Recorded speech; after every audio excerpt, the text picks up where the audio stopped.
Okay, once again greet you all in the precious name of our Lord and Savior Jesus Christ. Please turn your Bible to the book of Ephesians, 2nd chapter. We'll read verse 8.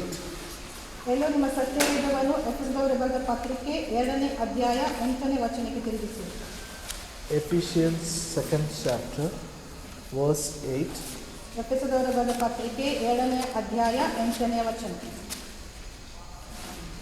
For by grace are ye saved through faith, and that not of yourself, it is a gift of God. ನಂಬಿಕೆಯ ಮೂಲಕ ಕೃಪೆಯಿಂದಲೇ ನೀವು ರಕ್ಷಣೆ ಹೊಂದಿದವರಾಗಿದ್ದೀರಿ. ಆ ರಕ್ಷಣೆಯು ನಿಮ್ಮಿಂದುಂಟಾದುದಲ್ಲ, ಅದು ದೇವರ ದಾನವೇ.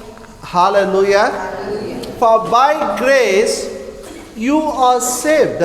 ಕೃಪೆಯಿಂದಲೇ ನೀವು ರಕ್ಷಣೆ ಹೊಂದಿದ್ದೀರಿ. Through faith. ನಂಬಿಕೆಯ ಮೂಲಕ. It is a gift of God. ಅದು ದೇವರ ವರವಾಗಿದೆ. This is the pattern grace works.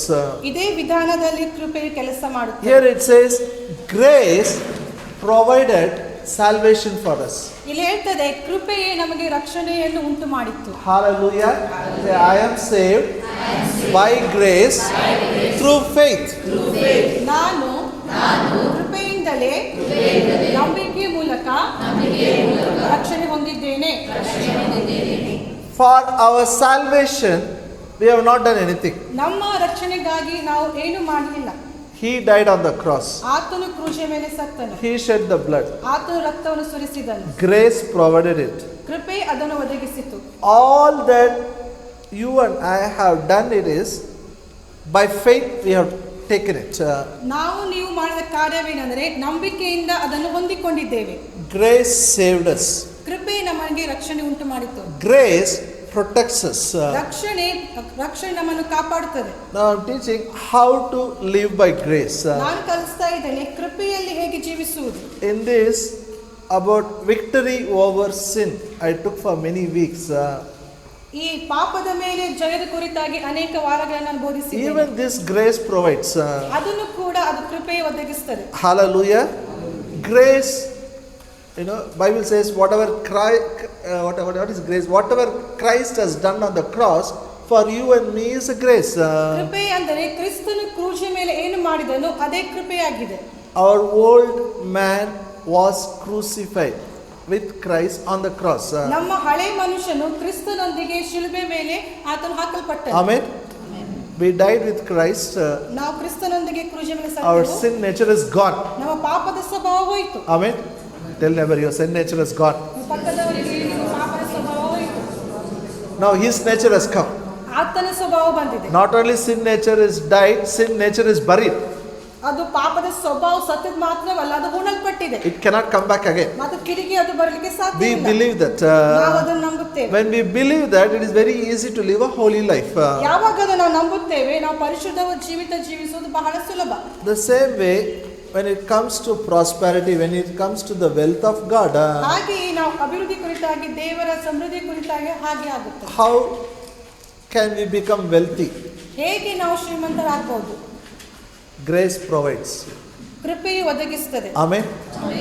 Anything we have to get from God, if it is from God, it is only by grace. ಏನಾದರೂ ನಾವು ದೇವರಿಂದ ಹೊಂದಬೇಕಾದರೆ ಅದು ಕೇವಲ ಕೃಪೆಯಿಂದಲೇ ಸಾಧ್ಯ. Grace provides. ಕೃಪೆ ಒದಗಿಸುತ್ತದೆ. All it is needed for you and me is faith to possess it. ನಮಗೂ ನಿಮಗೂ ಬೇಕಾದದ್ದು ಒಂದೇ, ಅದು ನಂಬಿಕೆ, ಅದನ್ನು ಹೊಂದಿಕೊಳ್ಳುವುದಕ್ಕಾಗಿ. I gave you one illustration last week. ಕಳೆದ ವಾರ ಒಂದು ಉದಾಹರಣೆ ನಿಮಗೆ ಕೊಟ್ಟಿದ್ದೆ. It's like one house, all that needed is there. ಒಂದು ಮನೆಯಲ್ಲಿ ನಮಗೆ ಬೇಕಾದ ಎಲ್ಲವೂ ಇದೆ. All that you needed for your family to settle is there in one house. ನಿಮಗೆ ನಿಮ್ಮ ಕುಟುಂಬವನ್ನು ಸ್ಥಾಪಿಸಲಿಕ್ಕೆ ಏನು ಬೇಕು ಅವೆಲ್ಲ ಒಂದು ಮನೆಯಲ್ಲಿ ಇದೆ. All you have to do is take a key, open it and take it. ನೀವೇನ್ ಮಾಡಬೇಕಂದ್ರೆ ಬೀಗದ ಕೈ ತಕೊಂಡು ಅದನ್ನು ಓಪನ್ ಮಾಡಿ ಅದನ್ನು ತೆಗೆದುಕೊಳ್ಳಬೇಕು. Faith is the key. ನಂಬಿಕೆ ಅದು ಬೀಗದ ಕೈಯಾಗಿದೆ. Say faith is the key. ನಂಬಿಕೆ ಬೀಗದ ಕೈಯಾಗಿದೆ. You have to bring faith into action. ನಿಮ್ಮ ನಂಬಿಕೆಯನ್ನು ಕಾರ್ಯದಲ್ಲಿ ತರಬೇಕು. Can you keep key in hand and possess it? ಕೇವಲ ಬೀಗದ ಕೈಯಲ್ಲಿ ಇಟ್ಕೊಂಡು ನೀವು ಸ್ವಾಧೀನ ಮಾಡಿಕೊಳ್ಳಬಹುದಾ? You have to open it, open the lock. ನೀವು ಆ ಒಂದು ಲಾಕ್ ಅನ್ನು ಓಪನ್ ಮಾಡಬೇಕು. When you put faith into action, it unlocks and brings all the blessings in our life. ಯಾವಾಗ ನಂಬಿಕೆಯನ್ನು ನಾವು ಕಾರ್ಯದಲ್ಲಿ ತರ್ತೀವೋ ಆಗ ಎಲ್ಲ ಆಶೀರ್ವಾದಗಳು ಅಸ್ತಿತ್ವಕ್ಕೆ ತರ್ತದೆ. Hallelujah. Hallelujah. Because God has blessed us with all the spiritual blessings in the heavenly places in Christ Jesus. ದೇವರು ನಮ್ಮನ್ನು ಸಕಲ ವಿಧವಾದ ಆಶೀರ್ವಾದಗಳಿಂದ ಕ್ರಿಸ್ತನಲ್ಲಿ ನಮಗೆ ಆಶೀರ್ವಾದ ಮಾಡಿದ್ದಾನೆ. Say, my Father has already blessed me with all the spiritual blessings in the heavenly places in Christ Jesus. ನನ್ನ ತಂದೆಯು ನನ್ನನ್ನು ಎಲ್ಲ ಆತ್ಮಿಕ ಆಶೀರ್ವಾದಗಳಿಂದ ಕ್ರಿಸ್ತನಲ್ಲಿ ನನ್ನನ್ನು ಆಶೀರ್ವದಿಸಿದ್ದಾನೆ. So all your blessings are there in Christ Jesus. ನಿಮ್ಮ ಎಲ್ಲ ಆಶೀರ್ವಾದಗಳು ಕ್ರಿಸ್ತನಲ್ಲಿ ಇದೆ. In spirit. ಅದು ಆತ್ಮದಲ್ಲಿ. Now we have to bring it to the natural realm. ಅದನ್ನು ನಾವು ಕಾಣುವಂತ ಲೋಕಕ್ಕೆ ನಾವು ಅದನ್ನು ತರಬೇಕು. Now I am talking about money. ಈಗ ನಾನು ಹಣದ ಕುರಿತಾಗಿ ಮಾತಾಡ್ತಿದ್ದೀನಿ. It is always temptation for us to get into works. ನಮಗೆ ಯಾವಾಗಲೂ ಒಂದು ಶೋಧನೆಯಲ್ಲಿ ಇರ್ತೀವಿ, ಅಂದರೆ ಯಾವಾಗಲೂ ಕಾರ್ಯದಲ್ಲಿ ಹೋಗ್ಲಿಕ್ಕೆ ಬಯಸ್ತೇವೆ. It is always a temptation for a preacher to preach about works. ಯಾವಾಗಲೂ ಒಬ್ಬ ಬೋಧಕನಿಗೆ ಒಂದು ಶೋಧನೆ ಅಂದರೆ ಅದು ಕಾರ್ಯದ ಕುರಿತಾಗಿ ಬೋಧಿಸಬಹುದು. We always want to tell people, ಮಾಡಿದೆ ದೇವರು ಆಶೀರ್ವಾದ ಮಾಡಿದೆ. ಇಲ್ಲ do it. We want to tell people do it. ನೀನು ಮಾಡು ಎಂಬುದಾಗಿ ನಾವು ಜನರಿಗೆ ಹೇಳಲಿಕ್ಕೆ ಬಯಸ್ತೇವೆ. So we have told people only if you give tithe God will bless you, otherwise God will not bless you. ನಾವು ಜನರಿಗೆ ಹೇಳಿದ್ದೇವೆ, ನೀವು ದಶಮ ಭಾಗ ಕೊಟ್ಟರೆ ಮಾತ್ರ ದೇವರು ನಿಮ್ಮನ್ನು ಆಶೀರ್ವದಿಸ್ತಾನೆ, ಇಲ್ಲದ್ರೆ ಆಶೀರ್ವದಿಸಲ್ಲ. This is okay, better. ಇದು ಪರವಾಗಿಲ್ಲ. If you don't give, God will curse you. ನೀನು ಕೊಡ್ಲಿಲ್ಲ ಅಂದ್ರೆ ದೇವರು ನಿಮಗೆ ಶಪಿಸ್ತಾನೆ. Curse will come upon you. ಶಾಪವು ನಿನ್ನ ಮೇಲೆ ಬರ್ತದೆ. As if God decides to bless or curse depending on our tithe. ನೀವು ಕೊಡುವಂತ ದಶಮ ಭಾಗದ ಮೇಲೆ ದೇವರು ತೀರ್ಮಾನಿಸ್ತಾನೆ, ನಾನು ಆಶೀರ್ವಾದ ಮಾಡ್ತೇನೆ ಅಥವಾ ಶಾಪ ಕೊಡು, ಹಾಗೆ No, God loves us. ದೇವರು ನಮ್ಮನ್ನು ಪ್ರೀತಿಸ್ತಾನೆ. Say, God loves me. He is my Father. He loves me. ದೇವರು ನನ್ನನ್ನು ಪ್ರೀತಿಸ್ತಾನೆ. ದೇವರು ನನ್ನ ತಂದೆಯಾಗಿದ್ದಾನೆ. ಆತ ನನ್ನನ್ನು ಪ್ರೀತಿಸುತ್ತಾನೆ. Now in the New Testament, ಹೊಸ ಒಡಂಬಡಿಕೆಯಲ್ಲಿ no curse cannot come upon you. ಯಾವ ಶಾಪವು ನಮ್ಮ ಮೇಲೆ ಬರಲಿಕ್ಕೆ ಸಾಧ್ಯವಿಲ್ಲ. No curse will come upon me. ಯಾವ ಶಾಪವು ನನ್ನ ಮೇಲೆ ಬರುವುದಿಲ್ಲ. Then why should I give? ಹಾಗಾದ್ರೆ ಯಾಕೆ ಕೊಡಬೇಕು? Many times we give out of fear. ಅನೇಕ ಬಾರಿ ನಾವು ಕೊಡುವಾಗ ಭಯದಿಂದ ಕೊಡ್ತೇವೆ. ಕೊಟ್ಟು ಬಿಡೋಣಪ್ಪ, ಇಲ್ಲ ನಾ ಹಾಸ್ಪಿಟಲ್ ಹೋಗಬೇಕಾಗ್ತದೆ, ಕೊಟ್ಟು ಬಿಡೋಣ. Give, no, otherwise medical bills will come. Better to give. ಕೊಡಿ, ಇಲ್ಲದಿದ್ರೆ ಆ ಮೆಡಿಕಲ್ ಬಿಲ್ ಬರ್ತದಂತೆ ಕೊಡ್ರಿ. No. God loves a cheerful giver. ದೇವರು ಸಂತೋಷವಾಗಿ ಕೊಡುವವನನ್ನು ಪ್ರೀತಿಸುತ್ತಾನೆ.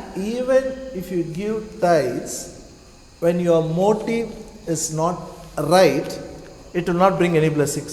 ನೀವು ದಶಮ ಭಾಗ ಕೊಡುವಾಗ ನಿಮ್ಮ ಉದ್ದೇಶವು ಸರಿಯಾಗಿಲ್ಲದಿದ್ದರೆ ಅದು ನಿಮಗೆ ಆಶೀರ್ವಾದ ತರುವುದಿಲ್ಲ. Some people tell this, I gave, nothing happened. ನಾನು ಕೊಟ್ಟಿದ್ದೆ, ನನಗೆ ಏನೂ ಆಗಿಲ್ಲ. But what was your motive? ಅದರ ಉದ್ದೇಶ ಏನಾಗಿತ್ತು? Why you gave? ಯಾಕೆ ನೀನು ಕೊಟ್ಟಿದ್ದಿ? Hallelujah. Are you with me? ನೀವು ನಮ್ಮೊಂದಿಗಿದ್ದೀರಾ? Sometimes we preach giving so much, we think we have to initiate prosperity in our life. ನಾವು ಕೊಡೋದ್ರ ಬಗ್ಗೆ ಎಷ್ಟು ನಾವು ಬೋಧನೆ ಮಾಡ್ತೀವಿ ಅಂದ್ರೆ ಅದು ಅಭಿವೃದ್ಧಿಗೆ ನಾವೇ ಪ್ರಾರಂಭ ಮಾಡಬೇಕೆಂಬುದಾಗಿ. No, we can't initiate. ಅಭಿವೃದ್ಧಿ ನಾವು ಪ್ರಾರಂಭ ಮಾಡಲಿಕ್ಕೆ ಸಾಧ್ಯವಿಲ್ಲ. He initiated it. ಅದು ದೇವರಿಂದ. First he has blessed. ಮೊದಲು ಆತನು ಆಶೀರ್ವದಿಸಿದ್ದಾನೆ. Then we gave it back to him. ನಂತರ ನಾವು ಆತನಿಗೆ ಅದು ತಿರುಗಿ ಕೊಟ್ಟಿದ್ದೇವೆ. So I told you from book of Psalms. ನಾನು ನಿಮಗೆ ಕೀರ್ತನೆ ಪುಸ್ತಕ ನಿಮಗೆ ಹೇಳಿದ್ದೆ. They were giving tithes and offerings. ಅವರು ಬಲಿಗಳನ್ನು ದಶಮಭಾಗ ಕೊಡ್ತಾ ಇದ್ರು. God says, I don't want. Whatever you give, I don't want. ದೇವರು ಹೇಳ್ತಾರೆ, ನೀವೇನು ಕೊಡ್ತಾ ಇದ್ದೀರಾ ನನಗೆ ಬೇಡ. Bulls and goats. You think if I'm hungry, I will ask you. I don't want from you. ನಿಮ್ಮ ಕುರಿಗಳು ಹೋತಗಳು ನನಗೆ ಬೇಕಿಲ್ಲ, ನನಗೆ ಹಸಿವಾದ ನಾನು ನಿಮಗೆ ಹೇಳುವುದಿಲ್ಲ. Their heart is not right. ಯಾಕಂದ್ರೆ ಹೃದಯವು ಸರಿಯಾಗಿರಲಿಲ್ಲ. And God says, offer unto God the sacrifices of thanksgiving. ನೀವು ದೇವರಿಗೆ ಅರ್ಪಿಸುವಾಗ ಸ್ತೋತ್ರಗಳನ್ನು ಕೃತಜ್ಞತೆಗಳನ್ನು ಸಲ್ಲಿಸಿ. So it is not, tithe is not money. Tithe says, God, we thank you. You gave me, I honor you. ದಶಮ ಭಾಗ ಅದು ಕೇವಲ ಹಣವಲ್ಲ, ದೇವರಿಗೆ ನನಗೆ ಕೊಟ್ಟಿದ್ದೀಯಾ, ಸ್ತೋತ್ರವಾಗಿ ಆತನಿಗೆ ನಾವು ತಿರುಗಿ ಕೊಡುವುದು. It is, trusting God. God, remaining money is more than enough to take care of me. ಅದನ್ನ ಹೇಗೆ ನಮ್ಮ ನಂಬಿಕೆ ಅದು ದೇವರೇ ಏನು ಹಣ ಉಳಿದಿದೆಯೋ ಅದು ನನಗೆ ಸಾಕಾಗಿದೆ ಎಂಬುದಾಗಿ. But when we give, we possess what the grace provides. ಯಾವಾಗ ನಾವು ಕೊಡ್ತೀವೋ ಅದು ಕೃಪೆ ಏನು ಒದಗಿಸಿ ಕೊಟ್ಟಿದೆ ಅದು ನಾವು ಸ್ವಾಸ್ಥ್ಯವಾಗಿ ತೆಗೆದುಕೊಳ್ತೇವೆ. Hallelujah. I told you, even when you give to poor, I showed from the scripture, if the motive is not right, it is waste. ನೀವು ಬಡವರಿಗೆ ದಾನ ಧರ್ಮ ಮಾಡಿದಾಗ ಕೂಡ ನಿಮ್ಮಲ್ಲಿ ಪ್ರೀತಿ ಇಲ್ಲದೆ ಅದು ವ್ಯರ್ಥವಾಗಿದೆ. 1 Corinthians 13:3. 1 ಕೊರಿಂಥ And though I bestow all 13:3, 1 Corinthians 13th chapter verse 3. 1 ಕೊರಿಂಥ 13ನೇ ಅಧ್ಯಾಯ 3ನೇ ವಚನ. And though I bestow all my goods to feed the poor, though I give my body to be burned, and have not charity, it profiteth not me nothing. ನನಗಿರುವುದೆಲ್ಲವನ್ನು ಬಡವರಿಗೆ ಅನ್ನದಾನ ಮಾಡಿದರು, ನನ್ನ ದೇಹವನ್ನು ಸುಡುವುದಕ್ಕೆ ಒಪ್ಪಿಸಿದರು, ಪ್ರೀತಿಯು ನನಗಿಲ್ಲದಿದ್ದರೆ ನನಗೇನು ಪ್ರಯೋಜನವಾಗುವುದಿಲ್ಲ. Hallelujah. See, giving to poor is lending to the Lord. ಬಡವರಿಗೆ ಕೊಡುವುದು ದೇವರಿಗೆ ಸಾಲ ಕೊಟ್ಟ ಹಾಗೆ. That has a big reward. ಅದಕ್ಕೆ ದೊಡ್ಡ ಪ್ರತಿಫಲನೇ ಉಂಟು. But if there is no love, for the sake of giving you a gift, there is no profit, no use. It will not come back. ಅದು ಕೊಡಬೇಕು, ಹಾಗೆ ಕೊಟ್ಟಿದ್ರೆ ಅದು ನಿಮಗೆ ಹೇಗೆ ಹಿಂತಿರುಗಿ ಬರೋದು, ಯಾವ ಪ್ರತಿಫಲವೂ ತರುವುದಿಲ್ಲ. Hallelujah. Now one story I started 2 weeks before. Again I'll continue it. ಒಂದು ಕಥೆ ನಾನು 2 ವಾರ ಹಿಂದೆ ಅದು ಪ್ರಾರಂಭಿಸಿದೆ, ಮುಂದುವರಿಸ್ತೇನೆ.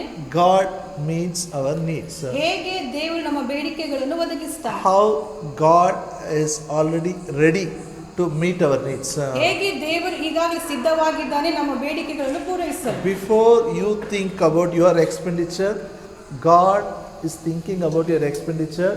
God has provided, made a provision for your expenditure. ನೀವು ನಿಮ್ಮ ಖರ್ಚು ವೆಚ್ಚ ಕುರಿತಾಗಿ ಚಿಂತಿಸುವುದಕ್ಕಿಂತ ಮೊದಲೇ ದೇವರು ಅದರ ಕುರಿತಾಗಿ ಚಿಂತಿಸಿ ಅದಕ್ಕೆ ಒದಗಿಸುವಿಕೆಯನ್ನು ಸಿದ್ಧ ಮಾಡಿದ್ದಾನೆ. Hallelujah. Say, before I think about my expenditure, my Father has already made a provision. ನಾನು ನನ್ನ ಖರ್ಚು ವೆಚ್ಚ ಕುರಿತಾಗಿ ಚಿಂತಿಸುವುದಕ್ಕಿಂತ ಮೊದಲೇ ನನ್ನ ತಂದೆಯು ಒದಗಿಸುವಿಕೆಯನ್ನು ಸಿದ್ಧ ಮಾಡಿಟ್ಟಿದ್ದಾನೆ. He already decided how to meet your need. It is over. He has made a plan. It is done. Your provision is there. ಯೋಚನೆ ಮಾಡಿದ್ದಾನೆ ಹೇಗೆ ನಿಮ್ಮ ಅವಶ್ಯಕತೆಗಳನ್ನು ಪೂರೈಸಬೇಕೆಂದು. So all we have to know is what He has done and how to possess it. ನಾವು ಏನು ಮಾಡಬೇಕಂದ್ರೆ ಆತನು ಏನು ಮಾಡಿದ್ದಾನೆ ಮತ್ತು ಹೇಗೆ ಅದನ್ನು ನಾವು ಸ್ವಾಧೀನ ಮಾಡಿಕೊಳ್ಳಬೇಕು. Come with me one more time to 1 Kings 17th chapter, please. ಒಂದು ಬಾರಿ ನಮ್ಮ ಜೊತೆಗೆ 1ನೇ ಅರಸ 17th chapter. 17ನೇ ಅಧ್ಯಾಯ. We'll read from verse 1 to 3. 1, 2, 3 ವಚನ ಓದಿಕೊಳ್ಳುವ. ಗಿಲ್ಯಾದಿನ ನಿವಾಸಿಗಳಲ್ಲಿ ತಿಷಿಬಯನಾದ ಎಲಿಯನು ಅಹಾಬನಿಗೆ, ಯಾವಾತನ ಸಮ್ಮುಖದಲ್ಲಿ ನಿಲ್ಲುತ್ತೇನೋ ಆ ಇಸ್ರಾಯೇಲಿನ ದೇವರಾದ ಕರ್ತನ ಜೀವದಾಣೆ, ನನ್ನ ಮಾತಿನ ಪ್ರಕಾರವಲ್ಲದೆ ಈ ವರ್ಷಗಳಲ್ಲಿ ಮಂಜು ಮಳೆಯು ಬೀಳುವುದಿಲ್ಲ ಅಂದನು. ಕರ್ತನ ಮಾತು ಅವನಿಗೆ ಉಂಟಾಗಿ, ನೀನು ಈ ಸ್ಥಳವನ್ನು ಬಿಟ್ಟು ಪೂರ್ವ ದಿಕ್ಕಿಗೆ ಹೋಗಿ ಯೋಧಾನಿಗೆ ಎದುರಾಗಿದ್ದ ಕೆರಿತ್ ಹಳ್ಳದ ಬಳಿಯಲ್ಲಿ ಅಡಗಿಕೊಂಡಿರು. Hallelujah. This man went and said, thus says the Lord, it's not going to rain. ಈ ಮನುಷ್ಯನು ಅರಸನ ಮುಂದೆ ಹೋಗಿ ಹೇಳ್ತಾನೆ, ಕರ್ತನು ಇನ್ನೆನ್ನುತ್ತಾನೆ, ಮಂಜಾಗಲಿ ಮಳೆಯಾಗಿ ಬೀಳುವುದಿಲ್ಲ. Even dew will not be there. ಮಂಜು ಕೂಡ ಬೀಳುವುದಿಲ್ಲ. Because he said it is not going to rain, then there is a famine. It started. ಆತನು ಮಂಜಾಗಲಿ ಮಳೆಯಾಗಿ ಬರುವುದಿಲ್ಲ ಅಂತ ಹೇಳುವಾಗ ಅದು ಬರಗಾಲ ಬರ್ತದೆ ಎಂಬುದಕ್ಕೆ ಸೂಚನೆ. But then God thought about his prophet. ನಂತರ ದೇವರು ತನ್ನ ಪ್ರವಾದಿಯ ಕುರಿತಾಗಿ ಚಿಂತಿಸುತ್ತಾನೆ. How he will eat food. ಹೇಗೆ ಆತನು ಊಟ ಮಾಡ್ತಾನೆ. Then God says, you do one thing, you go and stay near the, hide under the cherubim. Go and stay near the Jordan river. ದೇವರು ಆತನಿಗೆ ಹೇಳ್ತಾನೆ, ನೀನು ಹೋಗಿ ಯೋರ್ದಾನ್ ಎದುರಿಗಿರುವ ಕೆರಿತ್ ಹಳ್ಳದಲ್ಲಿ ಅಡಗಿಕೊಂಡಿರು. He went and he hid himself there. ಆತನು ಹೋಗಿ ಅಲ್ಲಿ ಅಡಗಿಕೊಂಡನು. And verse 6. Verse 4. 4ನೇ ವಚನ. ನೀನು ಆ ಹಳ್ಳದ ನೀರನ್ನು ಕುಡಿಯುವಿ, ನಿನಗೆ ಆಹಾರವನ್ನು ತಂದು ಕೊಡಲು ನಾನು ಕಾಗೆಗಳಿಗೆ ಆಜ್ಞಾಪಿಸಿದ್ದೇನೆ ಎಂದು ಹೇಳಿದನು. Shall we tell the scripture all of you in Kannada after her, please? Verse 4. ಈ ವಚನ ಹೇಳಿ, ನೀನು ಆ ಹಳ್ಳದ ನೀರನ್ನು ಕುಡಿಯುವಿ, ನಿನಗೆ ಆಹಾರವನ್ನು ತಂದು ಕೊಡಲು ನಾನು ಕಾಗೆಗಳಿಗೆ ಆಜ್ಞಾಪಿಸಿದ್ದೇನೆ. Hallelujah. Prophet said it will not rain. ಪ್ರವಾದಿ ಹೇಳಿದನು ಮಳೆ ಬರುವುದಿಲ್ಲ. So corporation water has not come now. Corporation ನೀರು ಬಂದಿಲ್ಲ. But there is a water there in the river. ಆದ್ರೆ ಅಲ್ಲಿ ಆ ಹಳ್ಳದಲ್ಲಿ ನೀರಿದೆ. God said, better you go there. ಉತ್ತಮ ನೀನು ಅಲ್ಲಿಗೆ ಹೋಗು. I have kept water for you. ನಿನಗೋಸ್ಕರ ನಾನು ಅಲ್ಲಿ ನೀರಿಟ್ಟಿದ್ದೇನೆ. I have commanded the crow to come and give you the food. ನಾನು ಪ್ರಾಣಿಗಳಿಗೆ ಆಜ್ಞಾಪನೆ ಕೊಟ್ಟಿದ್ದೇನೆ ನಿನಗೆ ಆಹಾರವನ್ನು ತಂದುಕೊಡಲು. And crow provided him food. ಮತ್ತು ಕಾಗೆಗಳು ಆಹಾರವನ್ನು ಒದಗಿಸಿಕೊಟ್ಟವು. Hallelujah. Morning and evening, crow came and gave ಹಗಲು ಇರಲು ಕಾಗೆ ಬಂದು ಆತನಿಗೆ ಆಹಾರವನ್ನು ಕೊಟ್ಟವು. bread and meat. ನಾಳೆ ಮಾಂಸ ಮತ್ತು ರೊಟ್ಟಿ. Wow. Morning and evening. ಹಗಲು ಇರಳು. Now listen. My question, why when everybody suffered, Elijah ate food? ನನ್ನ ಪ್ರಶ್ನೆ, ಎಲ್ಲರೂ ಬಳಲುತ್ತಿರುವಾಗ ಎಲಿಯನಿಗೆ ಏಕೆ ಆಹಾರ ದೊರಕಿತು? Why? ಯಾಕೆ? Are you with me? ನೀವು ನಮ್ಮೊಂದಿಗೆ ಇದ್ದೀರಾ? Why Elijah had a food? ಎಲಿಯನು ಯಾಕೆ ಊಟ ಮಾಡಿದ? So silent. If I tell something else, what else to do? ನಾನು ಬೇರೆ ಏನಾದರೂ ಹೇಳಿದ್ರೆ ಏನು ಮಾಡೋದು? What comes in our mind? ನಮ್ಮ ಮನಸ್ಸಲ್ಲಿ ಏನು ಬರ್ತದೆ? Elijah went there, so God provided food. ಎಲಿಯನು ಅಲ್ಲಿಗೆ ಹೋಗಿದ, ಅದಕ್ಕಾಗಿ ದೇವರು ಒದಗಿಸಿಕೊಟ್ಟ. And I heard enough messages. If you obey God, then God will provide. ಅನೇಕ ಸಂದೇಶ ಕೇಳಿದ್ದೇನೆ, ನೀನು ದೇವರಿಗೆ ವಿಧೇಯರಾದರೆ ಆತ ನಿಮಗೆ ಆಶೀರ್ವಾದ ಮಾಡ್ತಾನೆ. No, before Elijah went, God spoke to them. ಎಲಿಯನು ಅಲ್ಲಿಗೆ ಹೋಗೋಕ್ಕಿಂತ ಮೊದಲು ದೇವರು Crow. God spoke to crow. ಆತನು ಕಾಗೆಯೊಂದಿಗೆ ಮಾತನಾಡಿದ. God commanded the crow. ಆತನು ಕಾಗೆಗೆ ಆಜ್ಞಾಪನೆ ಕೊಟ್ಟನು. In this sequence, which comes first? God comes first or Elijah comes first? ಈ ಸನ್ನಿವೇಶದಲ್ಲಿ ಎಲಿಯನು ಮೊದಲೇ ಬರ್ತಾನ, ದೇವರು ಮೊದಲೇ ಬರ್ತಾನ? God's provision comes first or Elijah's obedience comes first? ದೇವರ ಒದಗಿಸುವಿಕೆ ಮೊದಲು ಬರ್ತಾನ ಅಥವಾ ಎಲಿಯನ ವಿಧೇಯತೆ? God's provision is always first. ದೇವರ ಒದಗಿಸುವಿಕೆ ಯಾವಾಗಲೂ ಮೊದಲು. Before Elijah obeyed, only God made a provision. ಎಲಿಯನು ವಿಧೇಯನಾಗುವುದಕ್ಕಿಂತ ಮೊದಲೇ ದೇವರು ಒದಗಿಸುವುದನ್ನು ಕೊಟ್ಟನು. Hallelujah. I'll tell you, I believe in tithes. ನಾನು ದಶಮ ಭಾಗದಲ್ಲಿ I give tithes, I preach about tithes. ನಾನು ದಶಮ ಭಾಗ ಕೊಡ್ತೀನಿ, ಅದರ ಕುರಿತಾಗಿ ಬೋಧನೆ ಮಾಡ್ತೀನಿ. But before you give your tithe only, your provision is there. ನೀವು ದಶಮ ಭಾಗ ಕೊಡುವುದಕ್ಕಿಂತ ಮೊದಲು ನಿಮ್ಮ ಒದಗಿಸುವಿಕೆ ಅದು ಸಿದ್ಧವಾಗಿದೆ. Amen. It is an action of faith. Elijah obeyed. Yes, Lord, you told me to go. I went. He went. He ate food. ಅದು ನಂಬಿಕೆಯ ಕಾರ್ಯವಾಗಿದೆ. ಹೌದು ದೇವರೇ, ನೀವು ಹೇಳಿದ್ರೆ ನಾವು ವಿಧೇಯನಾಗ್ತೀವಿ, ಆತನು ಹೋದನು. Still, one thing I cannot understand the wisdom of God here. ಒಂದು ಸಂಗತಿ ನನಗೆ ಅರ್ಥವಾಗ್ತಾ ಇಲ್ಲ ದೇವರ ಜ್ಞಾನದ ಕುರಿತಾಗಿ. How can crow give food to a man? ಕಾಗೆ ಹೇಗೆ ಮನುಷ್ಯನಿಗೆ ಊಟ ಕೊಡಲಿಕ್ಕೆ ಸಾಧ್ಯ? How it is possible? ಹೇಗೆ ಸಾಧ್ಯ? Crow always takes food from man. ಕಾಗೆ ಯಾವಾಗಲೂ ಮನುಷ್ಯನಿಂದ ಆಹಾರವನ್ನು ಕದ್ದುಕೊಳ್ತಾನೆ. Yes or no? But here God is commanding the crow, you take from king's palace, maybe from king's palace, take it and give to my prophet. ದೇವರು ಕಾಗೆಗೆ ಆಜ್ಞಾಪಿಸುತ್ತಾನೆ, ನಾನು ಅನ್ಕೊಳ್ತೀನಿ ಅರಸನ ಆಹಾರವನ್ನು ತೆಗೆದುಕೊಂಡು ಹೋಗಿ ಎಲಿಯನಿಗೆ ಕೊಡು. Again I'll repeat it. ಹೇಳ್ತೀನಿ, When God created Adam and Eve, they never had any problem about food. ಯಾವಾಗ ದೇವರು ಆದಮ್ ಹವ್ವಳನ್ನು ಸೃಷ್ಟಿಸಿದನು, ಅವರಿಗೆ ಊಟದ ವಿಷಯದಲ್ಲಿ ಯಾವುದೇ ಸಮಸ್ಯೆ ಇರಲಿಲ್ಲ. No problem. ಯಾವುದೇ ಸಮಸ್ಯೆ ಇರಲಿಲ್ಲ. But when they committed sin, ಯಾವಾಗ ಅವರು ಪಾಪ ಮಾಡಿದ್ರು, God told them only one fruit don't eat, they ate. ದೇವರು ಅವರಿಗೆ ಒಂದು ಹಣ್ಣು ತಿನ್ನಬೇಡ ಅಂತ ಹೇಳಿದ್ರು, ಅದೇ ಹಣ್ಣನ್ನು ಅವರು ತಿಂದ್ರು. Why God told them not to eat? ಯಾಕೆ ದೇವರು ಅವರಿಗೆ God says, I am your God. You are not the God of your own life. ನಿಮ್ಮ ಜೀವಿತಕ್ಕಾಗಿ ನೀವು ದೇವರಲ್ಲ, ನಾನು ನಿನ್ನ ದೇವರಾಗಿದ್ದೇನೆ. Hallelujah. It is like the tithe it is. They ate the tithe. ಅದು ದಶಮ ಭಾಗ ತಿಂದ ಹಾಗೆ ಅವರು ತಮ್ಮ ದಶಮ ಭಾಗ ತಿಂದರು. Then thorns and thistles came. ಆವಾಗ ಕಳೆಗಳು ಮತ್ತು ಮುಳ್ಳುಗಳು ಬಂದವು. Till then, the land was not cursed. ಅಲ್ಲಿ ತನಕ ಆ ಭೂಮಿ ಶಾಪಕ್ಕೆ ಒಳಗಾಗಿರಲಿಲ್ಲ. But the curse in the land is here till today. ಆದರೆ ಈಗಲೂ ಕೂಡ ಈ ಭೂಮಿಯ ಮೇಲೆ ಆ ಶಾಪ ಇದೆ. I showed you from the scripture, even the whole creation is waiting for the redemption. ಪೂರ್ಣ ಸೃಷ್ಟಿಯು ಆ ವಿಮೋಚನೆಗಾಗಿ ಕಾಯ್ತಾ ಇದೆ. In Romans 8 chapter it is there. ರೋಮನರ ಪತ್ರಿಕೆ 8ನೇ ಅಧ್ಯಾಯದಲ್ಲಿ We are redeemed, ನಾವು but the ವಿಮೋಚಿಸಲ್ಪಟ್ಟಿದ್ದೇವೆ, land is not redeemed. ಆದರೆ ಈ ಭೂಮಿ ವಿಮೋಚಿಸಲ್ಪಟ್ಟಿಲ್ಲ. So God made a way of tithe. You bring the tithe, I will bless you. ಅದಕ್ಕಾಗಿ ದೇವರು ಈ ಮಾರ್ಗವನ್ನು ಮಾಡಿದರು. ನಿಮ್ಮ ದಶಮ ಭಾಗವನ್ನು ತಂದಿರಿ, ನಾನು ನಿಮ್ಮನ್ನು ಆಶೀರ್ವದಿಸ್ತೇನೆ. What blessing I kept, you can take it by honoring me.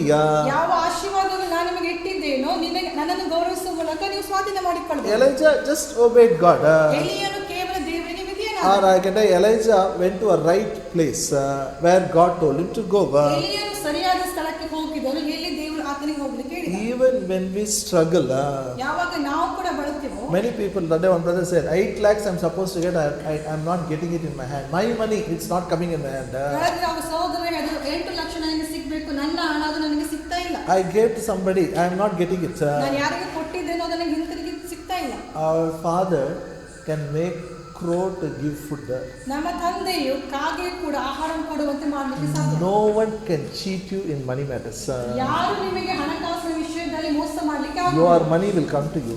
ನಿಮ್ಮ ಹಣ ನಿಮಗೆ ಬರ್ತದೆ. As you sow it, it comes back. It makes a way to come back. ನೀವು ಯಾವಾಗ ಬಿತ್ತಿರ್ತೀರೋ ಅದು ತಿರುಗಿ ಬರಲಿಕ್ಕೆ ನಿಮಗೆ God ಮಾರ್ಗ ಬರ್ತದೆ. commanded crow ದೇವರು ಕಾಗೆಗೆ ಆಜ್ಞಾಪಿಸಿದನು. to meet your need. God has commanded someone to come and give the money to you. ನಿಮ್ಮ ಬೇಡಿಕೆಗಳನ್ನು ಪೂರೈಸುವುದಕ್ಕಾಗಿ ದೇವರು ಒಬ್ಬ ಮನುಷ್ಯನನ್ನು ಆತನಿಗೆ ಆಜ್ಞಾಪಿಸಿದ್ದಾನೆ. Somehow, from somewhere, someone will come and give. ಎಲ್ಲಿಗಾದರೂ ಯಾರಾದರೂ ಹೇಗಾದರೂ ಬಂದು ನಿಮಗೆ ಕೊಡ್ತಾರೆ. Amen. Somehow, from somewhere, someone will bring it. ಎಲ್ಲಿಂದಾದರೂ ಯಾರಾದರೂ ಹೇಗಾದರೂ ಬಂದು ನಮಗೆ ಕೊಡುತ್ತಾರೆ. From which kitchen Elijah got a food?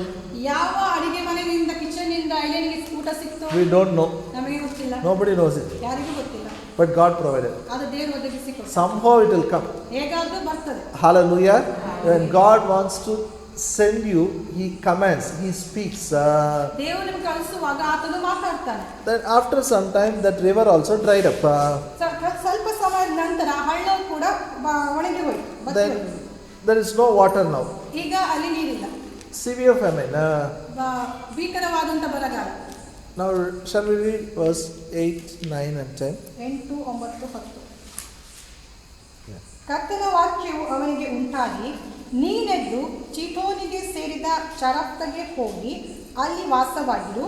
ಈಗೋ ನಿನ್ನನ್ನು ಸಂರಕ್ಷಣೆ ಮಾಡಲು ಅಲ್ಲಿರುವ ಒಬ್ಬ ವಿಧವೆಗೆ ಆಜ್ಞಾಪಿಸಿದ್ದೇನೆ ಅಂದನು. ಹಾಗೆ ಅವನೆದ್ದು ಚಾರೆಫ್ತಾಗೆ ಹೋಗಿ ಪಟ್ಟಣದ ಬಾಗಿಲ ಬಳಿಗೆ ಬಂದಾಗ, ಇಗೋ ಅಲ್ಲಿ ಒಬ್ಬ ವಿಧವೆಯು ಕಟ್ಟಿಗೆಗಳನ್ನು ಆರಿಸಿಕೊಳ್ಳುತ್ತಾ ಇದ್ದಳು. ಅವನು ಅವಳನ್ನು ಕರೆದು, ನೀನು ದಯಮಾಡಿ ಕುಡಿಯುವುದಕ್ಕೆ ಪಾತ್ರೆಯಲ್ಲಿ ಸ್ವಲ್ಪ ನೀರನ್ನು ತಂದುಕೊಡು ಬಾ ಅಂದನು. Now listen to me. I know we all know the story, but listen. ನನಗೆ ಗೊತ್ತು, ನಿಮ್ಮೆಲ್ಲರಿಗೂ ಕತೆ ಗೊತ್ತು ಅಂತ, ಆದ್ರೆ ಕೇಳಿ. God, grace always provides first. ದೇವರ ಕೃಪೆ ನಮಗೆ ಮೊದಲು ಒದಗಿಸುವಿಕೆ. God gives first. ದೇವರು ಮೊದಲು ಕೊಡ್ತಾನೆ. God made a plan. ದೇವರು ಒಂದು ಯೋಜನೆ ಮಾಡಿದ್ದಾನೆ. Now river dried. ಈಗ ಹಳ್ಳ ಬತ್ತಿ ಹೋಗಿದೆ. Suppose if you and I are there, what will do? ಅಥವಾ ನಾವು ನೀವಿದ್ರೆ ನಾವೇನ್ ಮಾಡ್ತಿದ್ವಿ? What will come out of our mouth? ನಮ್ಮ ಬಾಯಿಂದ ಏನ್ ಬರ್ತದೆ? ನೀರು ಇಲ್ಲ. Water dried up. What about crow? Whether it will come or not? ನೀರು ಬತ್ತಿ ಖಾಲಿ ಆಯ್ತು. ಕಾಗೆ ವಿಷಯದಲ್ಲಿ ಬರ್ತದ ಬರಲ್ವೋ? ಇಲ್ಲ. No, it should not come out of our mouth. ಇಲ್ಲ ಎಂಬ ಶಬ್ದವು ನಮ್ಮ ಬಾಯಿಂದ ಬರಬಾರ್ದು. River is dried. Water is still there for you. ಹಳ್ಳ ಬತ್ತಿ ಹೋದ್ರೂ ಕೂಡ ನೀರು ಇನ್ನೂ ಇದೆ ನಿಮಗಾಗಿ. God commanded widow. ದೇವರು ವಿಧವೆಗೆ ಆಜ್ಞೆ ಕೊಟ್ಟನು. Say, God commanded widow. God commanded widow. ದೇವರು ವಿಧವೆಗೆ ಆಜ್ಞೆ ಮಾಡಿದನು. ದೇವರು ವಿಧವೆಗೆ ಆಜ್ಞೆ ಮಾಡಿದನು. God told Elijah, already I commanded widow, go. ದೇವರು ಅಲ್ಲಿ ಹೇಳಿದ, ಈಗಾಗಲೇ ನಾನು ವಿಧವೆಗೆ ಆಜ್ಞೆ ಕೊಟ್ಟಿದ್ದೇನೆ, ನೀವು ಹೋಗು. This fellow thought maybe some rich man died. That widow has a lot of property and so much money is there. ಏನೇನು ಊಹಿಸಿಕೊಂಡಿರಬೇಕು, ಆಕೆ ಬಹಳ ಶ್ರೀಮಂತ ಮನುಷ್ಯ ಸತ್ತಿರಬೇಕು, ಆ ವಿಧವೆಗೆ ತುಂಬಾ ಹಣ ಇರಬೇಕು ಎಂಬುದಾಗಿ. Hallelujah. God commanded crow. God commanded widow. ದೇವರು ಕಾಗೆಗೆ ಆಜ್ಞೆ ಕೊಟ್ಟನು, ದೇವರು ವಿಧವೆಗೆ ಆಜ್ಞೆ ಕೊಟ್ಟನು. Whoever is holding your money, God commanded him. ಯಾರೆಲ್ಲ ನಿಮ್ಮ ಹಣವನ್ನು ಹಿಡಿದುಕೊಂಡಿದ್ದಾರೋ ದೇವರು ಅವರಿಗೆ ಆಜ್ಞೆ ಮಾಡಿದ್ದಾನೆ. Hallelujah. God commanded your provision. ದೇವರು ನಿಮ್ಮ ಒದಗಿಸುವಿಕೆಗೆ ಆಜ್ಞೆ ಕೊಟ್ಟಿದ್ದಾನೆ. Now my question. ಈಗ ನನ್ನ ಪ್ರಶ್ನೆ, Who was in need? Elijah was in need or widow was in need? ಈಗ ನನ್ನ ಪ್ರಶ್ನೆ, ಎಲಿಯನು ಅವಶ್ಯಕತೆಯಲ್ಲಿದ್ದ ಅಥವಾ ಆ ವಿಧವೆ ಅವಶ್ಯಕತೆಯಲ್ಲಿದ್ದ?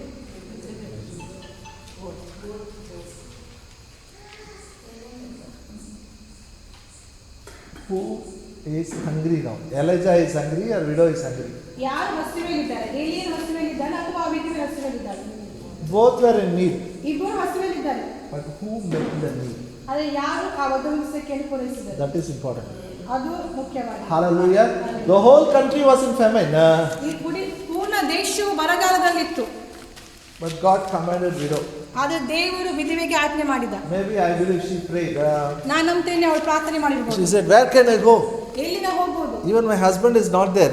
ನನ್ನ ಗಂಡನು ಕೂಡ ಇಲ್ಲ. God help me. ದೇವರೇ ನನಗೆ ಸಹಾಯ ಮಾಡು. She prayed. Elijah would have gone to any house. No, why to only to this lady's house? ಎಲಿಯನು ಎಲ್ಲಿಗಾದ್ರೂ ಹೋಗಬಹುದಿತ್ತಲ್ಲ, ಯಾಕೆ ಈ ವಿಧವೆಯ ಮನೆಗೆ ಹೋಗಿದನು? Already water shortage. ಈಗಾಗಲೇ ನೀರಿನ ಕೊರತೆ ಇದೆ. First thing he asked, give me water. ಅದು ಮೊದಲೇ ಹಾಕಿದನು, ನೀರು ನನಗೆ ಕೊಡು. This widow already knows. This is the prophet God told me. Now he has come. ವಿಧವೆಗೆ ಗೊತ್ತು, ಈತನಿಗೆ ದೇವರು ಕಳಿಸಿದ್ದಾನೆ, ಆತನು ಒಬ್ಬ ಪ್ರವಾದಿಯಾಗಿದ್ದಾನೆ. If God has not spoken to her, I am sure she would not have given him food. ದೇವರು ಆಕೆಯೊಂದಿಗೆ ಮಾತನಾಡಲಿದ್ದರೆ ನಾನು ಖಂಡಿತವಾಗಿ ಹೇಳ್ತೇನೆ, ಆತನಿಗೆ ಏನು ಕೊಟ್ಟಿರಲಿಲ್ಲ. The reason she gave him food is God already commanded her. ಆಕೆಯು ಎಣ್ಣೆನಿಗೆ ಊಟ ಕೊಟ್ಟ ಕಾರಣ ಎಂದರೆ ದೇವರು ಆಕೆಯೊಂದಿಗೆ ಮಾತನಾಡಿದನು. God already commanded. ದೇವರು ಆಜ್ಞೆ ಮಾಡಿದನು. Now he is asking, first to make me bread and give. ಮೊದಲು ನನಗೆ ರೊಟ್ಟಿ ಮಾಡಿ ಕೊಡು. Okay, we'll read verse 11, please. 11 and 12. ಅವಳು ತಕೊಂಡು ಬರಲು ಹೋಗುತ್ತಿರುವಾಗ ಅವನು ಅವಳನ್ನು ಕರೆದು, ನೀನು ದಯಮಾಡಿ ನಿನ್ನ ಕೈಯಲ್ಲಿ ರೊಟ್ಟಿಯ ತುಂಡನ್ನು ನನಗೆ ತಕೊಂಡು ಬಾ ಅಂದನು. ಅದಕ್ಕೆ ಅವಳು, ನಿನ್ನ ದೇವರಾದ ಕರ್ತನ ಜೀವದಾಣೆ, ಮಡಿಕೆಯಲ್ಲಿ ಒಂದು ಹಿಡಿ ಹಿಟ್ಟು, ತಂಬಿಗೆಯಲ್ಲಿ ಸ್ವಲ್ಪ ಎಣ್ಣೆ ಹೊರತಾಗಿ ನನಗೆ ಬೇರೇನೂ ಇಲ್ಲ. ಇಗೋ, ನಾನು ನನ್ನ ಕುಮಾರನು ಅದನ್ನು ತಿಂದು ಸತ್ತು ಹೋಗುವ ಹಾಗೆ ಅದು ನನಗೂ ಅವನಿಗೂ ಸಿದ್ಧ ಮಾಡಲು 7 ಕಟ್ಟಿಗೆಗಳನ್ನು ಕೂಡಿಸಿಕೊಂಡಿದ್ದೇನೆ ಅಂದನು. Listen. I say, I keep you as a preacher and teaching, okay? ನಿಮ್ಮನ್ನು ನಮ್ಮ ಮನಸ್ಸಲ್ಲಿ ಒಬ್ಬ ಬೋಧಕರಾಗಿಟ್ಟುಕೊಂಡು ನಿಮಗೆ ಬೋಧನೆ ಮಾಡ್ತಾ ಇದ್ದೇನೆ. He is saying, give me food. ಆತನ ಹೇಳ್ತಾ, ನನಗೆ ಊಟ ಕೊಡು. Did she give food? ಅವಳು ಊಟ ಕೊಟ್ಲಾ? What she said? ಅವಳು ಏನಂದ್ಲು? Little is there, flour and oil, myself and my son, we will eat and die. ಸ್ವಲ್ಪ ಎಣ್ಣೆ ಇದೆ, ಸ್ವಲ್ಪ ಹಿಟ್ಟಿದೆ, ನಾ ರೊಟ್ಟಿ ಮಾಡಿಕೊಂಡು ನಾನು ನನ್ನ ಮಗನನ್ನು ತಿಂದು ನಾವು ಸಾಯ್ತೇವೆ. Hallelujah. The last meal. ಅದು ಕೊನೆಯ ಊಟವಾಗಿತ್ತು. Do you like to eat somebody's last meal? ಯಾರ್ದಾದ್ರೂ ಕೊನೆಯ ಊಟ ನೀವು ತಿಂಡಿಗೆ ಬಯಸ್ತೀರಾ? What we will do? ನೀವೇನ್ ಮಾಡ್ತೀರಿ? Irli bidu papa last meal. Why do we need? ಇರ್ಲಿ ಬಿಡ, ಕೊನೆಯ ಊಟವಾಗಿದೆ ಯಾಕೆ? But God spoke to Elijah. God commanded widow. ದೇವರು ಎಲಿಯನಿಗೆ ಮಾತನಾಡಿದನು, ದೇವರು ವಿಧವೆಗೆ ಆಜ್ಞೆ ಕೊಟ್ಟನು. Say, God spoke to Elijah. God commanded widow. ದೇವರು ಎಲಿಯನೊಟ್ಟಿಗೆ ಮಾತನಾಡಿದನು, ದೇವರು ವಿಧವೆಗೆ ಆಜ್ಞೆ ಕೊಟ್ಟನು. Now, there is no room for our senses. ಇಲ್ಲಿ ನಮ್ಮ ಜ್ಞಾನೇಂದ್ರಿಯಗಳಿಗೆ ಏನು ಕೆಲಸ ಇಲ್ಲ. Our sense will tell, no, don't do this, do that. ನಮ್ಮ ಜ್ಞಾನೇಂದ್ರಿಯಗಳು ಇದನ್ನು ಮಾಡಬೇಡ ಅಂತ. Hallelujah. I think I gave this example once. ನಾನು ಇಸ್ಕೊಳ್ತೀನಿ, ಉದಾಹರಣೆಗೆ ಕೊಟ್ಟಿರ್ಬೇಕು ನಾನು. One day, Rambaban was coming to Jamkandi. Jamkhandi ಪ್ರಾಂತಕ್ಕೆ ರಾಮಬಾಣ ಬರ್ತಾ ಇದ್ರು. He drinks tea. He stopped and drank tea in one village. ಒಂದು ಹಳ್ಳಿಯಲ್ಲಿ ನಿಂತುಕೊಂಡು ಆತವರು ಟೀ ಕುಡಿತಾ ಇದ್ರು. One man came to him with a dirty clothes. ಒಂದು ಹೊಲಸಾಗಿದ್ದ ಬಟ್ಟೆಯೊಂದಿಗೆ ಒಬ್ಬ ಮನುಷ್ಯ ಆತನ He went and wished him, praise the Lord, Anna. ಅವರು ಪ್ರೇಸರಣ್ಣ ಅಂತ ಹೇಳಿದ್ರು. Anna said, okay, praise the Lord, who are you? Praise ಅಲ್ಲ, ನೀವು ಯಾರಾಗಿದ್ರಿ? He said, I am a pastor. ನಾನು ಪಾಸ್ಟರ್ ಆಗಿದ್ದೆ. I don't have money. I am a very poor man. No support for me. ನಾನು ಬಡ ಮನುಷ್ಯರಾಗಿ ನನ್ನ ಹಣ ಇಲ್ಲ, ನನಗೆ ಯಾರು ಸಹಾಯ ಮಾಡ್ತಾ ಇಲ್ಲ. No, he was expecting Anna will give him money. ಅವರು ಆತನ ಏನ್ ಬಯಸ್ತಾ ಇಲ್ಲ ಅಂದ್ರೆ ಅಣ್ಣ ಅವರಿಗೆ ಏನಾದ್ರು ದುಡ್ಡು ಕೊಡ್ತಾರೆ. ಕೊಡ್ತಾರೆ. Even Anna said, I want to give him 2,000 rupees immediately. ಅನ್ನ ಇಟ್ಟದ್ದು ನನಗೂ ತಕ್ಷಣಕ್ಕೆ 2,000 ಕೊಡ್ಬೇಕು ಅಂತ ನಾನು ಬಯಸಿದೆ. But if I give money, he will wait for one more man of God to come there and give money. ನಾನು ಒಂದು ವೇಳೆ ಅವರಿಗೆ ಹಣ ಕೊಟ್ಟರೆ ಅವ್ರು ಇನ್ನೊಂದು ದೇವ ಮನುಷ್ಯ ಬಂದು ಹಣ ಕೊಡೋದಕ್ಕಾಗಿ ನಿಂತ್ಕೊಳ್ತಾನೆ. I told him, what do you have? ನಾನು ಕೇಳಿದ್ರೆ ಏನಿದೆ? He had only 20 rupees. ಅವರದ್ದು ಕೇವಲ 20 ರೂಪಾಯಿ ಇತ್ತು. Rama said, give 20 rupees first. ಅವರಿಂದ 20 ರೂಪಾಯಿ ಮೊದಲನ್ನು ಕೊಡು. He said, he gave. ಆತ ಹೇಳಿದ ಅದು ಕೊಡು. He said, I have only 20, no problem, give that. ನನ್ನ ಹತ್ರ 20 ರೂಪಾಯಿ ಅಷ್ಟೇ ಇದೆ, ಆದ್ರೆ ಪರವಾಗಿಲ್ಲ He ಕೊಡು. took that money and prayed and blessed it, put in his pocket and came off. ಒಂದು 20 ರೂಪಾಯಿ ತೆಗೆದುಕೊಂಡು ಪ್ರೇಯರ್ ಮಾಡಿದ್ರು, ಅದನ್ನು ಆಶೀರ್ವದಿಸಿದ್ರು, ಮತ್ತೆ ನನ್ನ ಪಾಕೆಟ್ ಹಾಕೊಂಡು. But next, after 3 months, when he met him, that man is rich now. 3 ತಿಂಗಳ ನಂತರ ಅವರಿಗೆ ಭೇಟಿ ಕೊಡುವಾಗ ಅವನು ಶ್ರೀಮಂತನಾಗಿದ್ದ. We should never be moved by our senses. ನಾವು ಯಾವಾಗಲೂ ನಮ್ಮ ಜ್ಞಾನದ ಮೂಲಕವಾಗಿ ಚಲಿಸಲ್ಪಡಬಾರದು. Even the poorest man, when he comes and gives offering, it is not he is helping you. He need a blessing. God commanded him. God spoke to him. That's why he is giving. ಯಾವುದೋ ಒಂದು ಬಡ ಮನುಷ್ಯನ ನಿಮ್ಮ ಮುಖಕ್ಕೆ ಕಾಣಿಕೆ ಕೊಟ್ಟಾಗ ಆತನ ಬಡತನ ಇದ್ದದಕ್ಕಲ್ಲ, ದೇವರು ಅವನಿಗೆ ಮಾತಾಡೋದ ಕುರಿತಾಗಿ ಆತನಿಗೆ ಮುಂದೆ ಕೊಡ್ತಾನೆ. But this lady is not willing. ಆದರೆ ಈ ವ್ಯಾಖ್ಯೆಗೆ ಇಷ್ಟ ಇಲ್ಲ. Double mind. If I give, God told me to give. If I give, whether it will come or not, or better to eat and die. ಅವಳು 2 ಮನಸ್ಸು ಉಳ್ಳವಳಾಗಿದ್ರು, ದೇವರು ಮಾತಾಡೋದು ಸರಿ, ಆದರೆ ನಾನು ಕೊಟ್ಟು ನನಗೆ ಏನಾದ್ರು ಇರ್ತದ? Which is right? Or after we eat a little is there, shall I give him? ಸ್ವಲ್ಪನೇ ಇದೆ, ಅವನಿಗೆ ಕೊಡ್ಲ. Now verse 13. 13ನೇ ವಚನ. And Elijah said unto her, Fear not, go and do as thou hast said, but make me there of a little cake first, bring it unto me, and after make for you and for your son. ಆಗ ಎಲೀಯನು ಅವಳಿಗೆ, ಭಯಪಡಬೇಡ, ನೀನು ಹೋಗಿ ನಿನ್ನ ಮಾತಿನ ಪ್ರಕಾರವೇ ಮಾಡು, ಆದರೆ ಮೊದಲು ಅದರಲ್ಲಿ ನನಗೆ ಒಂದು ಚಿಕ್ಕ ರೊಟ್ಟಿ ಮಾಡಿ ನನ್ನ ಬಳಿಗೆ ತಕೊಂಡು ಬಾ, ತರುವಾಯ ನಿನಗೂ ನಿನ್ನ ಮಗನಿಗೂ ಸಿದ್ಧ ಮಾಡಿಕೊ. Hallelujah. Now listen to me, just one verse, I need your attention. ಒಂದು ಶಬ್ದಕ್ಕಾಗಿ ನಿಮ್ಮ She said, I will go and eat myself, my son. Okay, you go and eat, no problem. Before you eat, first make me a gift. ನೀನು ನಿನ್ನ ಮಗ ಮೊದಲು ತಿಂಡಿ, ಪರವಾಗಿಲ್ಲ, ಅದಕ್ಕಿಂತ ಮೊದಲು ನನಗೋಸ್ಕರ ಒಂದು ರೊಟ್ಟಿ ಮಾಡಿಕೊಡು. Say, all of you say, first. ಮೊದಲು First we should give to God. ಮೊದಲು ನಾವು ದೇವರಿಗೆ ಕೊಡಬೇಕು. Amen. Amen. First give to God. ಮೊದಲು ದೇವರಿಗೆ ಕೊಡಿ. First honor is to God. First we have to honor God. ಮೊದಲನೇ ಗೌರವ ದೇವರಿಗೆ ಕೊಡಬೇಕು. ಮೊದಲು ನಾವು ದೇವರಿಗೆ ಗೌರವ ನೀಡಬೇಕು. You know, many times when I came to Gulbarga, for me food was free, accommodation was free, only salary I will get. ನಾನು ಗುಲ್ಬರ್ಗ ಪ್ರಾಂತಕ್ಕೆ ಬಂದಾಗ ನನಗೆ ಊಟ, ಇರುವುದು ಜಾಗ ಎಲ್ಲ ಫ್ರೀ ಆಗಿತ್ತು. But I will finish my salary within 15 days. ಆದರೆ 15 ದಿನ ಒಳಗಾಗಿ ನನ್ನ salary ಖರ್ಚಾಗ್ತಿತ್ತು. So I will be waiting when the salary will come. ಮತ್ತು ಮುಂದಿನ ಸ್ಯಾಲರಿ ಯಾವಾಗ ಬರ್ತದೆ ಅಂತ ಕಾಯ್ತಾ ಇರ್ತೀನಿ. Before the salary comes, you know, my bills will be ready. ಆ ಸ್ಯಾಲರಿ ಬರೋಕ್ಕಿಂತ ಮೊದಲೇ ನನ್ನ ಬಿಲ್ ಕೂಡಿಸಿ. First I say, okay, because my friends will tell, don't give today, we will spend. Tomorrow after salary comes, you give. So always they'll spend. ಪರವಾಗಿಲ್ಲ, ಸ್ನೇಹಿತರಿದ್ರು, ಇವಾಗ ಕೊಡಬೇಡ, ಪರವಾಗಿಲ್ಲ, ನಾವು ಸ್ಪೆಂಡ್ ಮಾಡ್ತೀವಿ, ನೀವು So ಸ್ಯಾಲರಿ ಬಂದಾಗ ಕೊಡು. when salary comes, first we'll pay all the bills. Salary ಬಂದಾಗ ಮತ್ತು ಎಲ್ಲ ಬಿಲ್ ಅನ್ನು ಕಟ್ತಿದ್ವಿ. At last, remaining money we'll give to God.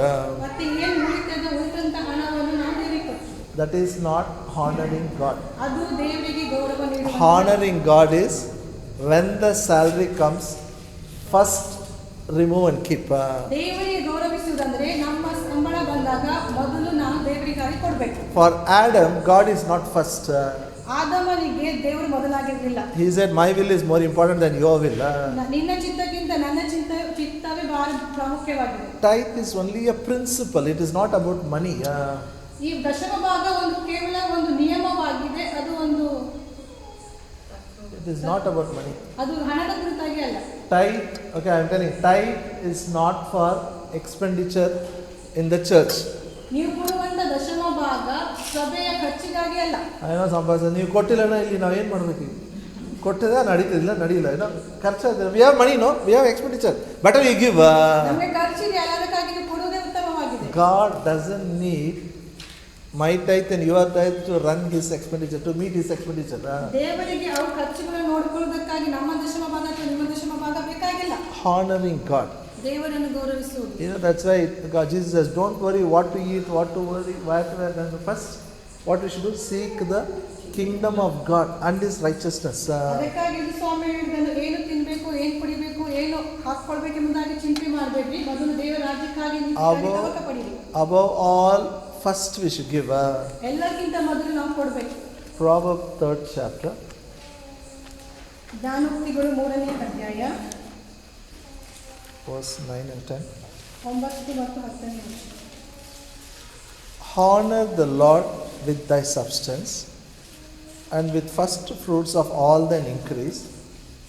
So shall thy barns be filled with plenty, and thy presses shall burst out with new wine.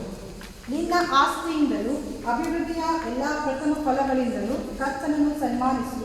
ಹೀಗೆ ನಿನ್ನ ಕಣಜಗಳು ಸಮೃದ್ಧಿಯಿಂದ ತುಂಬಲ್ಪಡುವವು, ಹೊಸ ದ್ರಾಕ್ಷಾರಸದಿಂದ ನಿನ್ನ ತೊಟ್ಟಿಗಳು ತುಂಬಿ ತುಳುಕುವವು. Say, honor the Lord. ದೇವರನ್ನು ಗೌರವಿಸು.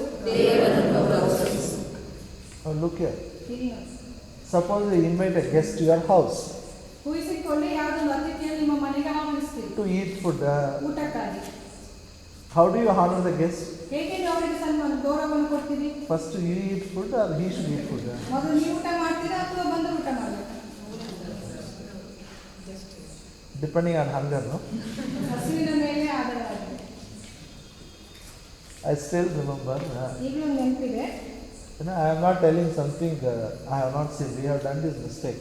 First time when Ramabana came for a crusade, ಕ್ರೂಸೇಡ್ಗಾಗಿ ರಾಮಬಣ್ಣ ಬಂದಾಗ ಮೊದಲನೇ ಬಾರಿ last day meeting, ಕೂಟದ ಕೊನೆಯ ದಿನ he went inside the crowd. ಆತನು ಜನರ ಗುಂಪಿನ ಮಧ್ಯೆ They ಹೋದನು. just lifted him up. ಅವರೆಲ್ಲ ಅವರನ್ನು ಎತ್ತಿಬಿಟ್ರು. Somehow we pulled him and put him in the car. ಹೇಗೋ ಮಾಡಿ ಅವರನ್ನು ಕಾವಲಿಗೆ ಹಾಕಿದ್ರು. He had so much body pain. Immediately he didn't come for dinner. ಅವರಿಗೆ ಎಷ್ಟು ಮೈಕೈ ನೋವಿತ್ತು ಅಂದ್ರೆ ತಕ್ಷಣ ಅವರು ಊಟಕ್ಕಾಗಿ ಬಂದಿಲ್ಲ. But one house they called it us for food. ಒಳ್ಳೆ ಒಂದು ಮನೆಯವರು ನಮಗೆ ಊಟಕ್ಕಾಗಿ All are hungry. He is not coming. ಎಲ್ಲರಿಗೆ ಹಸು ಮಾಡಿದ್ರೆ ಅವರು ಬರ್ತಾ ಇಲ್ಲ. At night 10 o'clock over. ಆದರೆ ರಾತ್ರಿ 10 ಗಂಟೆ ಕಳೆಯಿತು. Which is better? Eating is better. Waiting is better. ಇಲ್ಲ ತಿನ್ನುವುದು ಉತ್ತಮವೋ ಅದರಗೋಸ್ಕರ ಕಾಯುವುದು ಉತ್ತಮವೋ? Not. I'm telling you. All my friends only. No one had a common sense.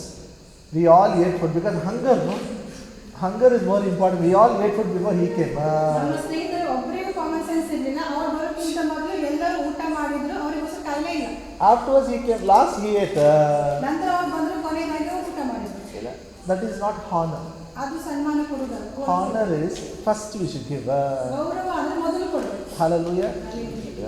Always give the first, give the best to God. ಉತ್ತಮವಾದದ್ದು ಮೊದಲನೇದು ದೇವರಿಗೆ ಕೊಡಬೇಕು. Amen. I am not joking. Okay, this is a fact. Many times people, those who are not giving tithe, they are not bad people. They love God. They love God. They think first we should finish our expenditure, then we should take. By the time they come, the tithe also they will spend. ದಶಮಭಾಗ ಯಾರು ಕೊಡುವುದಿಲ್ಲ ಅವರು ಕೆಟ್ಟವರಂತ ಅಲ್ಲ. ಅವ್ರು ಏನ್ ಮಾಡ್ತಾರೆ, ಖರ್ಚು ವೆಚ್ಚಗಳೆಲ್ಲ ನೋಡಿ ಕೊನೆಯದಾಗಿ ಅವರು ದಶಮಭಾಗ ಕೊಡಬೇಕು ಅಂತಿದ್ರೆ ಅಷ್ಟೊಳಗೆ ದಶಮಭಾಗ ಕೂಡ ಖರ್ಚು ಮಾಡಿದ್ರು. So first God. ಮೊದಲು ದೇವರು.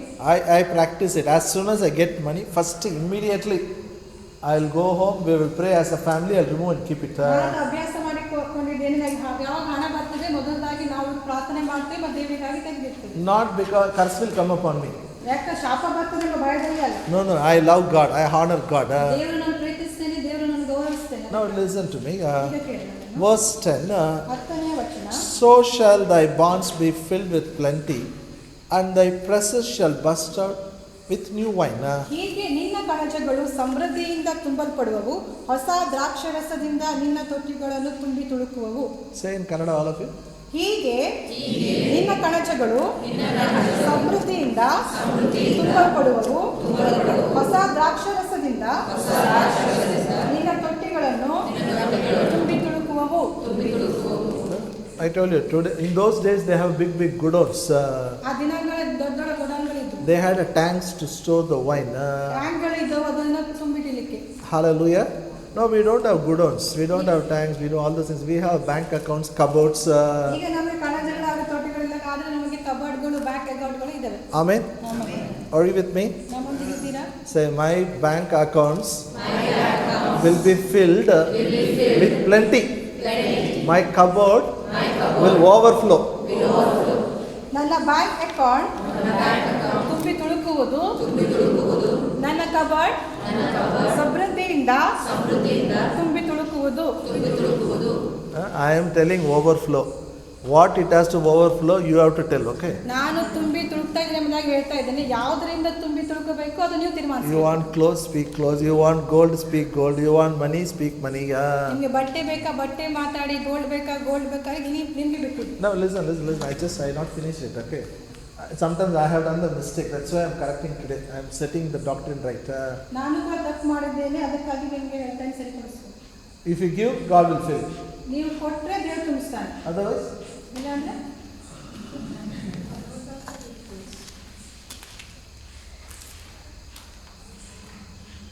so we tell, how God can give? You are not given. No, God cannot give. ನೀನು ಕೊಟ್ಟಿಲ್ಲ ಅಲ್ಲ, ಮತ್ತೆ ಹೇಗೆ ದೇವರು ಕೊಡಬೇಕು? ದೇವರು ಕೊಡಲ್ಲ. Because you didn't give, the curse has come upon you. ನೀನು ಕೊಟ್ಟಿಲ್ಲ, ಅದಕ್ಕಾಗಿ ನಿನ್ನ ಮೇಲೆ ಶಾಪ ಬಂದಿದೆ. Hello. Galatians 3:30. Galatia 3:13. Galatia 3:13.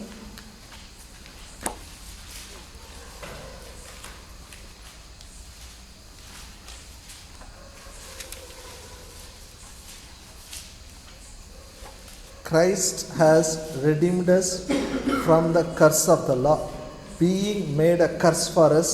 It is written, cursed is everyone that hangeth on a tree. ಕ್ರಿಸ್ತನು ನಮ್ಮ ನಿಮಿತ್ತ ಶಾಪವಾಗಿ ಮಾಡಲ್ಪಟ್ಟು ನ್ಯಾಯ ಪ್ರಮಾಣದ ಶಾಪದೊಳಗಿಂದ ನಮ್ಮನ್ನು ಬಿಡಿಸಿದನು. ಯಾಕಂದರೆ ಮರಕ್ಕೆ ತೂಗಾಕಲ್ಪಟ್ಟ ಪ್ರತಿಯೊಬ್ಬನು ಶಾಪಗ್ರಸ್ತನು ಎಂದು ಬರೆದಿದೆಯಲ್ಲ. Hallelujah. Say in English, my Christ has redeemed me from the curse of the law. ನನ್ನ ಕರ್ತನು ನನ್ನನ್ನು ಧರ್ಮಶಾಸ್ತ್ರದ ಶಾಪದೊಳಗಿಂದ ಬಿಡಿಸಿದ್ದಾನೆ. Now all of you listen to me, very important. ಎಲ್ಲರೂ ಕೇಳಿ, ಬಹಳ ಪ್ರಾಮುಖ್ಯವಾದದ್ದು. He was made as a curse. ಆತನು ಶಾಪವಾಗಿ ಮಾಡಲ್ಪಟ್ಟನು. He carried all our curse. ಆತನು ನಮ್ಮ ಎಲ್ಲ ಶಾಪಗಳನ್ನು ತನ್ನ ಮೇಲೆ ತೆಗೆದುಕೊಂಡನು. You curse cannot come upon you. ಶಾಪವು ನಿನ್ನ ಮೇಲೆ ಬರಲಿಕ್ಕೆ ಸಾಧ್ಯವೇ ಇಲ್ಲ. Tell anybody, curse cannot come upon you. ಪಕ್ಕದವರಿಗೆ ಹೇಳಿ, ಶಾಪವು ನಿಮ್ಮ ಮೇಲೆ ಬರಲಿಕ್ಕೆ ಸಾಧ್ಯವೇ ಇಲ್ಲ. Only one possibility is there. ಒಂದು ಸಾಧ್ಯತೆ ಇದೆ. If you believe the lie, it will come upon you. ಸುಳ್ಳನ್ನು ನೀವು ನಂಬಿದ್ರೆ ಅದು ನಿಮ್ಮ ಮೇಲೆ ಬರ್ತದೆ. Curse will not come, that impact of curse will come. ಶಾಪವು ಬರುವುದಿಲ್ಲ, ಅದು ಶಾಪದ ಪ್ರಭಾವ ಬರ್ತದೆ. If you believe the lies. ನೀವು ಸುಳ್ಳನ್ನು ನಂಬಿದ್ರೆ. Hallelujah. Hallelujah. What is with me? ನೀವು ನಮ್ಮೊಂದಿಗೆ Never allow the lie of the devil. There is any possibility of curse coming upon you. Any type of curse cannot come on you. ಎಂದಿಗೂ ನೀವು ಸೈತಾನನ ಈ ಆಲೋಚನೆಗೆ ಸ್ಥಳ ಕೊಡಬೇಡ್ರಿ, ನಿಮ್ಮ ಮೇಲೆ ಶಾಪ ಬರಲಿಕ್ಕೆ ಸಾಧ್ಯ ಇದೆ ಎಂಬುದಾಗಿ. I am telling, whether you give tithe or not, curse will not come upon you. ನೀವು ದಶಮ ಭಾಗ ಕೊಡದೇ ಇರಲಿ, ಶಾಪವು ನಿಮ್ಮ ಮೇಲೆ ಬರಲಿಕ್ಕೆ ಸಾಧ್ಯವಿಲ್ಲ. Amen. It is there in the Old Testament. ಹಳೆ ಒಡಂಬಡಿಕೆಯಲ್ಲಿ ಅದು ಇದೆ. But Christ became curse on behalf of me. ಕ್ರಿಸ್ತನು ನನಗೋಸ್ಕರ ಆ ಶಾಪವಾದನು. Christ has become curse on behalf of you. ಕ್ರಿಸ್ತನು ನಿಮ್ಮ ಪರವಾಗಿ ಶಾಪವಾದನು. Amen. Are you here? Now, I'm telling you, under no circumstances, don't allow anybody to speak curse. Don't believe curse will come upon you. ಯಾವ ಸಂದರ್ಭದಲ್ಲಿ ಯಾರಿಗೂ ಅವಕಾಶ ಕೊಡಬೇಡಿ ಶಾಪದ ಕುರಿತಾಗಿ ಮಾತಾಡಲಿಕ್ಕೆ, ಮತ್ತು ಶಾಪವನ್ನು ನಂಬಬೇಡಿ. And don't go anywhere. Somebody says, come here, will break your curse. ಎಲ್ಲೂ ಹೋಗಬೇಡಿ, ಎಲ್ಲಿ ನಿಮ್ಮ ಶಾಪವನ್ನು ಮುರಿತೀನಿ ಅಂತ ಹೇಳ್ತಾರೆ ಅಲ್ಲಿ ಹೋಗಬೇಡಿ. Some people tell, I have seen posters, curse breaking meeting, curse breaking fasting prayer. ನಾನು ಕೆಲವು ಬ್ಯಾನರ್ಗಳನ್ನು ನೋಡಿದ್ದೆ, ಕೂಟಗಳು, ಶಾಪಗಳನ್ನು ಮುರಿಯುವಂತ ಪ್ರಾರ್ಥನೆಗಳು, ಶಾಪವನ್ನು ಮುರಿಯುವಂತ ಕೂಟಗಳು. It shows me Galatians 3:13 is not enough. Something special they have to do to break a curse. ನನ್ನ ಅನಿಸ್ತದೆ ಗಲಾತ್ಯ 3:13 ಸಾಕಾಗಿಲ್ಲ, ಅದು ಶಾಪಗಳನ್ನು ಮುರಿಲಿಕ್ಕೆ ಮತ್ತೆ ಏನಾದರೂ ಮಾಡಬೇಕು. God is good. ದೇವರು ಒಳ್ಳೆಯವನು. He is always good. ಆತನು ಯಾವಾಗಲೂ He ಒಳ್ಳೆಯವನು. loves us. ಆತನನ್ನು ಪ್ರೀತಿಸ್ತಾನೆ. He has already blessed us.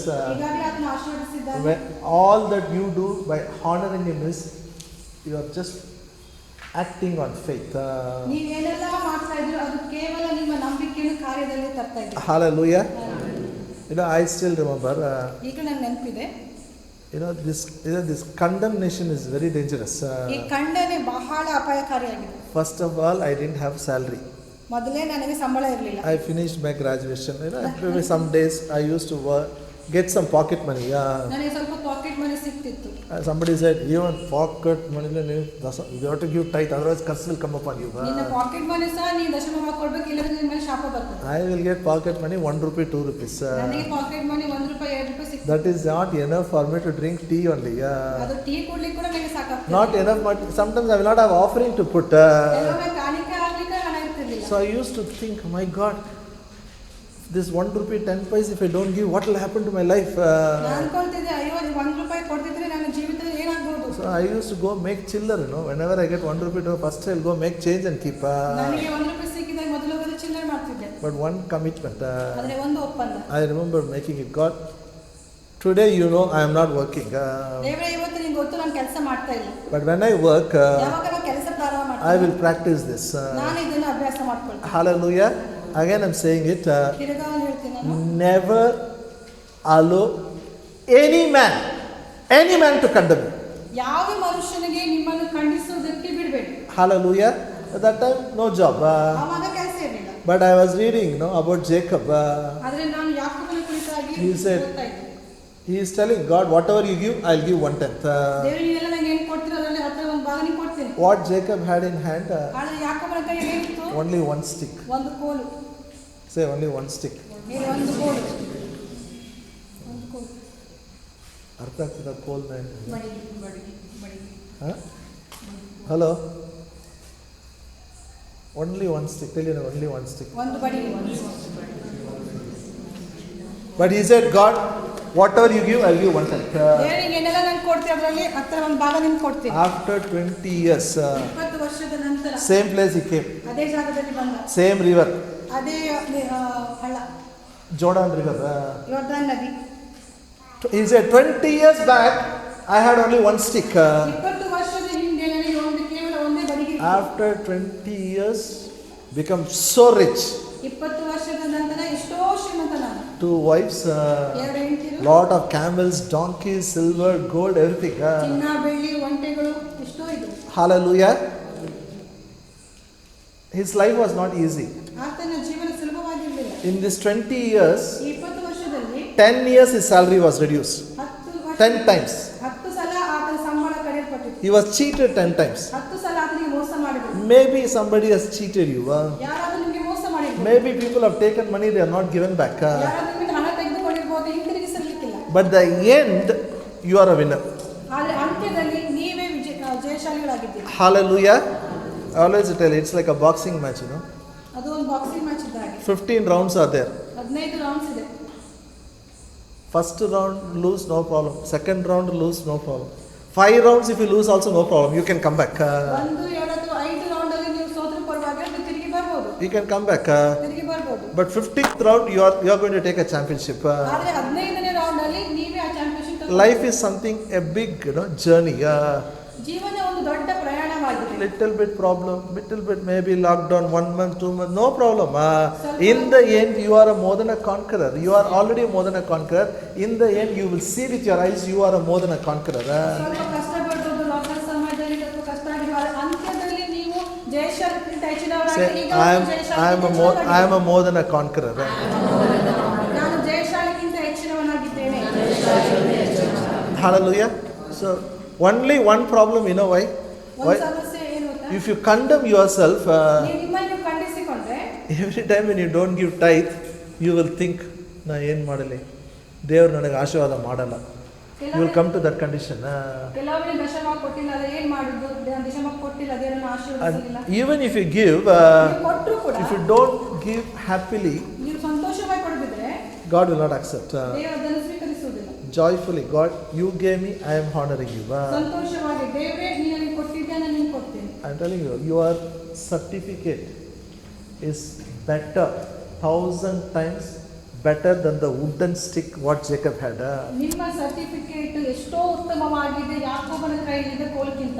Even if you have 10th standard certificate, definitely it has a value. ನಿಮಗೆ 10ನೇ ತರಗತಿ ಸರ್ಟಿಫಿಕೇಟ್ ಇದ್ರೂ ಕೂಡ ಅದಕ್ಕೆ ಕೂಡ ಬೆಲೆ ಇದೆ. It is better than the Jacob stick. ಅದು ಯಾಕೋಬನ ಕೋಲಿಗಿಂತ ಎಷ್ಟೋ ಉತ್ತಮವಾಗಿದೆ. Only one thing is decision. ಒಂದೇ ಒಂದು ತೀರ್ಮಾನ ತೆಗೆದುಕೊಳ್ಳಿ. God, I will honor you. ದೇವರೇ ನಾನು ನಿನ್ನನ್ನು ಗೌರವಿಸ್ತೇನೆ. You know, money is only one area of your life. ಹಣ ಜೀವನದ ಒಂದು ಭಾಗ ಅಷ್ಟೇ. You know, every area of your life, God, I will honor you. ದೇವರು ನಿಮ್ಮ ಜೀವನದ ಪ್ರತಿಯೊಂದು ಭಾಗದಿಂದ ನಿಮ್ಮನ್ನು ಗೌರವಿಸ್ತಾನೆ. In 24 hours, first I give to you, Lord. 24 ಗಂಟೆಯಲ್ಲಿ ಮೊದಲು ನಾನು ನಿನಗೆ ಕೊಡ್ತೇನೆ. First I will pray. First I will read Bible. ಮೊದಲು ನಾನು ಪ್ರಾರ್ಥಿಸ್ತೇನೆ, ಮೊದಲು ನಾನು Bible I ಓದ್ತೇನೆ. will honor you first. ದೇವರೇ ನಾನು ನಿನ್ನನ್ನು If ಗೌರವಿಸ್ತೇನೆ. you desire to honor Him, that act of honoring Him is giving tithe. ಯಾವಾಗ ನಿಮ್ಮ ಕಾರ್ಯಗಳ ಮುಖಾಂತರ ದೇವರು ಗೌರವಿಸ್ತೀರಿ, ಅದು ಕೂಡ ಒಂದು ದಶಮ ಭಾಗ ಕೊಟ್ಟ ಹಾಗೆ. That is only one act. That is a sign you are honoring God. Always you honor God. ಅದು ಒಂದು ಸೂಚನೆ ಅಷ್ಟೇ, ನೀವು ದೇವರಿಗೆ ನೀವು I ಸನ್ಮಾನಿಸಿ. strongly believe ನಾನು ಬಲವಾಗಿ if ನಂಬುತ್ತೇನೆ. any man honors God in the finance, he can honor God anything. ನಾನು ನಂಬ್ತೇನೆ, ಯಾವ ಮನುಷ್ಯನು ದೇವರಿಗೆ ಹಣದ ವಿಷಯದಲ್ಲಿ ಗೌರವಿಸ್ತಾನೆ, ಆತನು ಯಾವುದೇ ವಿಷಯಕ್ಕೂ ದೇವರಿಗೆ ಗೌರವಿಸ್ತಾನೆ. Amen. Hallelujah. What do you think? ನಿನ್ನೊಂದಿಗೆ Honor God. ದೇವರನ್ನು ಸನ್ಮಾನಿಸಿ. Honor God. ದೇವರನ್ನು ಸನ್ಮಾನಿಸಿ. Shall we all stand up? ನಾವೆಲ್ಲ ಎದ್ದು ನಿಂತ್ಕೊಳ್ಳೋಣ. You know, honoring God is going, it's an action of faith. ದೇವರನ್ನು ಗೌರವಿಸುವುದು ಅದು ನಂಬಿಕೆಯ ಒಂದು Or ಕಾರ್ಯವಾಗಿದೆ. putting God first in our life. ದೇವರಿಗೆ ನಮ್ಮ ಜೀವನದಲ್ಲಿ ಮೊದಲನೇ ಸ್ಥಾನ. Top priority for Him. ದೇವರಿಗೆ ಮೊದಲನೇ ಸ್ಥಾನ. We have lot of things to do. ನಮಗೆ ಮಾಡ್ಲಿಕ್ಕೆ ಎಷ್ಟೋ ಕೆಲಸಗಳಿವೆ. The most important is first God. ಎಲ್ಲಕ್ಕಿಂತ ಬಹಳ ಪ್ರಾಮುಖ್ಯವಾದದ್ದು ದೇವರಿಗೆ. Shall we just lift up our hands? ನಾವೇ ನಮ್ಮ ಕೈಗಳನ್ನು ಎತ್ತಿ. Say, God, I put you first. ನಾವೇನು ದೇವರೇ, ನಾವು ನಿನ್ನನ್ನು ಮೊದಲನೇ ಸ್ಥಾನದಲ್ಲಿ ಇಡ್ತೇವೆ. First you, Lord. ದೇವರೇ, ನೀನೇ ಮೊದಲನೇ ಸ್ಥಾನದಲ್ಲಿ. In my life, ನಮ್ಮ ಜೀವಿತದಲ್ಲಿ. I honor you with my time. ನಾನು ನನ್ನ ಸಮಯದೊಂದಿಗೆ ನಿನ್ನನ್ನು I ಗೌರವಿಸ್ತೇನೆ. honor you ನಾನು ನಿನ್ನನ್ನು with ಗೌರವಿಸ್ತೇನೆ. whatever you have given me. ನನಗೆ ಕೊಟ್ಟು ಎಲ್ಲದರಲ್ಲಿ ನಾನು ನಿನ್ನನ್ನು I ಗೌರವಿಸ್ತೇನೆ. honor you with my gifts and talents. ನನ್ನ ತಲಾಂತುಗಳಿಂದ ವರಗಳಿಂದ ನಿನ್ನನ್ನು ಗೌರವಿಸ್ತೇನೆ. I honor you with ministry. Whatever I'm doing, I honor you with that. ನಾನು ಮಾಡುವಂತ ಸೇವೆಯ ಮೂಲಕ ದೇವರೇ ನಾನು ನಿನ್ನನ್ನು ಗೌರವಿಸ್ತೇನೆ. Thank you. Never have a doubt. Curse will come upon you. ಯಾವುದೇ ಸಂಶಯ ಇಟ್ಕೋಬೇಡಿ, ನಿಮಗೆ ಮೇಲೆ ಶಾಪ ಬರ್ತದೆ ಅಂತ. Or God will not bless you because of your disobedience. ನಿಮ್ಮ ಅವಿಧೇಯತೆ ನಿಮಿತ್ತವಾಗಿ ದೇವರನ್ನು ಆಶೀರ್ವದಿಸುವುದಿಲ್ಲ ಎಂಬ ತಪ್ಪು ತಿಳುವಳಿಕೆ ಇರಬೇಡಿ. In the New Testament, ಹೊಸ ಒಡಂಬಡಿಕೆಯಲ್ಲಿ His obedience brings blessings in our life. ಆತನ ವಿಧೇಯತೆ ನಮಗೆ ಆಶೀರ್ವಾದ ತರುತ್ತದೆ. Blessings are ready. ಆಶೀರ್ವಾದಗಳು ಸಿದ್ಧವಾಗಿದೆ. Oh, thank you. Abba Father, I pray in the name of Jesus. ತಂದೆಯ ದೇವರ ಯೇಸು ಕ್ರಿಸ್ತನ ನಾಮದಲ್ಲಿ ಪ್ರಾರ್ಥಿಸುತ್ತೇನೆ. Open our eyes of understanding. ನಮ್ಮ ತಿಳುವಳಿಕೆ ಕಣ್ಣುಗಳನ್ನು ತೆರೆ. Never we should doubt your goodness. ನಿನ್ನ ಒಳ್ಳೆತನವನ್ನು ನಾವು ಎಂದಿಗೂ ಸಂಶಯ ಪಡಬಾರದು. And never we should present God, less than how good you are. ದೇವರೇ, ನೀನು ಎಷ್ಟು ಒಳ್ಳೆಯವನಾಗಿ ಅದಕ್ಕಿಂತ ಕಡಿಮೆಯಾಗಿ ಯಾವತ್ತೂ ನೀನು ತೋರಿಸಿಕೊಳ್ಳಬಾರದು. Never, O God. ಇಂದಿಗೂ. Always you love us, always you blessed us. ನೀನು ಯಾವಾಗಲೂ ನಮ್ಮನ್ನು ಪ್ರೀತಿಸ್ತೀಯ, ನೀನು ಯಾವಾಗಲೂ ನಮ್ಮನ್ನು ಆಶೀರ್ವದಿಸ್ತೀಯ. By faith we'll possess all the blessings. ನಂಬಿಕೆ ಮೂಲಕ ಎಲ್ಲ ಆಶೀರ್ವಾದಗಳನ್ನು ನಾವು ಸ್ವಾಧೀನ In ಮಾಡಿಕೊಳ್ಳುತ್ತೇವೆ. Jesus' name we pray. ಯೇಸುವಿನ ನಾಮದಲ್ಲಿ ಪ್ರಾರ್ಥಿಸುತ್ತೇವೆ. Amen.